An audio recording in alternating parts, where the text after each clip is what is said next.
Maranata, ora vem Senhor Jesus. Aqui é o pastor Ramon Nascimento e eu tenho uma palavra de Deus ao teu coração.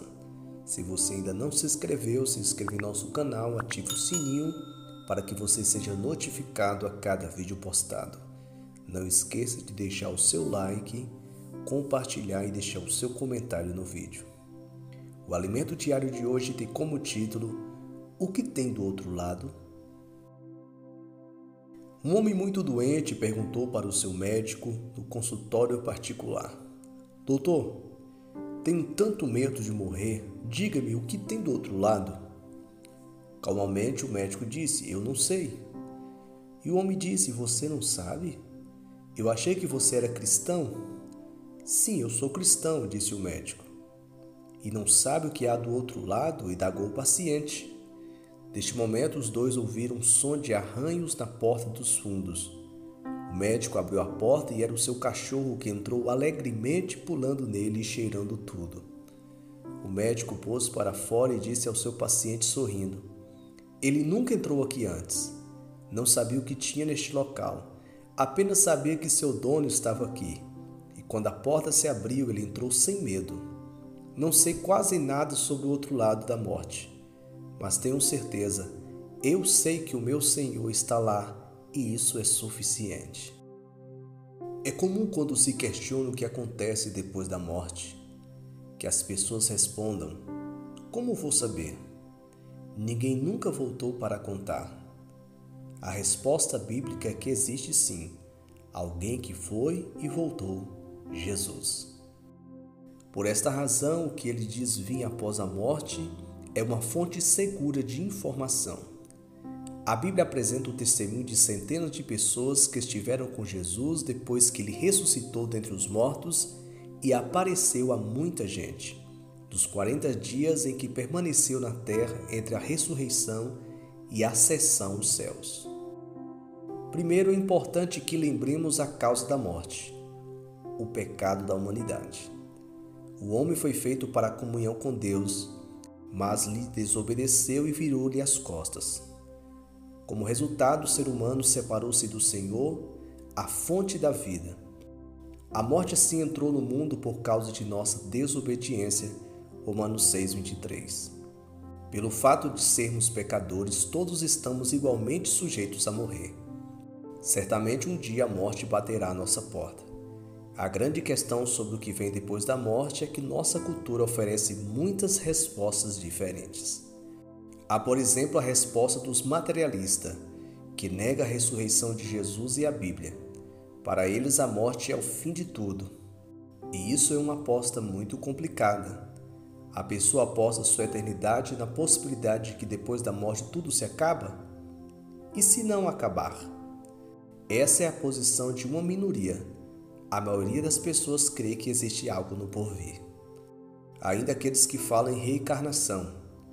Para os tais, após a morte o espírito fica vagando pela terra ou transitando por outros mundos espirituais até receber a oportunidade de voltar em forma material. Eles acreditam que viverão uma nova vida, com uma nova identidade, sem, no entanto, ter lembrança da existência anterior. Eu vejo muita dificuldade em apoiar e fundamentar essa teoria, que se tornou popular especialmente pelo escrito de Allan Kardec. Todavia, à luz da palavra de Deus, não é possível concordar com a ideia de reencarnação, pois ela não coaduna com os ensinos de Cristo. Outros creem que a alma, depois da morte, entra em um estado de sono. Seria uma espécie de insensibilidade mediante a qual a pessoa não se apercebe do que está acontecendo à sua volta, despertando somente no dia do juízo final. Essa visão, porém, é problemática, pois há na Bíblia referência a pessoas que estavam mortas, mas conscientes, e que se lembravam claramente de sua vida pregressa na terra. Na história do rico e de Lázaro, os dois personagens têm consciência do que passaram neste mundo. O livro de Apocalipse contém ainda uma menção à alma dos mártires que cobram de Deus justiça aqui na terra contra aqueles que os martirizaram. Por isso, a teoria do sono da alma não encontra fundamentação. Existem também os que creem na vida após a morte, mas que a felicidade é para todos. Creio que essa seja a teoria mais comum em nossa cultura. Muitas e muitas pessoas creem e afirmam algo como: depois que todo mundo morre, vai para um lugar bom. Fulano está em um lugar melhor e foi para o andar de cima. Mas quando tomamos conhecimento da história da vida do falecido, vemos que houve traições conjugais, negligências paternas, violência doméstica, desonestidade financeira e outras falhas de caráter.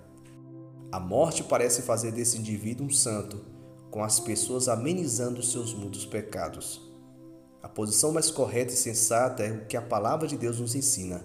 A morte vem como resultado de nosso pecado. Nós morremos e deparamos com Deus, uma vez que depois da morte segue-se o juízo, e há apenas duas possibilidades: a vida e a felicidade eterna ou a condenação e o sofrimento eterno. A vida eterna é concedida àqueles que nesta vida se arrependem de seus pecados e recebem Jesus Cristo como seu único e suficiente Salvador, não por causa de seus méritos ou obras, mas pela graça de Deus, concedida mediante o sacrifício de Cristo na cruz. O cristão deve encarar a morte como algo natural resultante do pecado, mas sabendo que a sua esperança está além dela. Cristo afirmou: quem crê em mim não morrerá, mas viverá eternamente. João 11:26. O que ele quis dizer é que tal pessoa não ficará morta, mas haverá de ressuscitar e viverá para sempre. Paulo escreveu: onde está, ó morte, a tua vitória? Onde está, ó morte, o teu aguilhão? Porque a ressurreição tirou o poder da morte sobre a raça humana. O apóstolo também afirmou que não somos como os demais que não têm esperança, porque se cremos que Cristo ressuscitou dos mortos, Cristo haverá de trazer em sua vinda os que já morreram. 1 Tessalonicenses 4, 13 e 14. Isto é, o Senhor Jesus é a ressurreição e a vida, e somente Ele é a nossa esperança. Feche teus olhos, vamos falar com Deus. Pai querido, Deus eterno, Deus santo, Deus maravilhoso, nós só queremos agradecer ao Senhor. Obrigado, Pai, por ter enviado o teu Filho amado Jesus Cristo para morrer na cruz do Calvário por nós. Como diz a tua palavra, por um homem entrou o pecado, mas também por um homem, que é o teu Filho amado Jesus Cristo, veio para nós também a vida e a salvação. Muito obrigado, Jesus.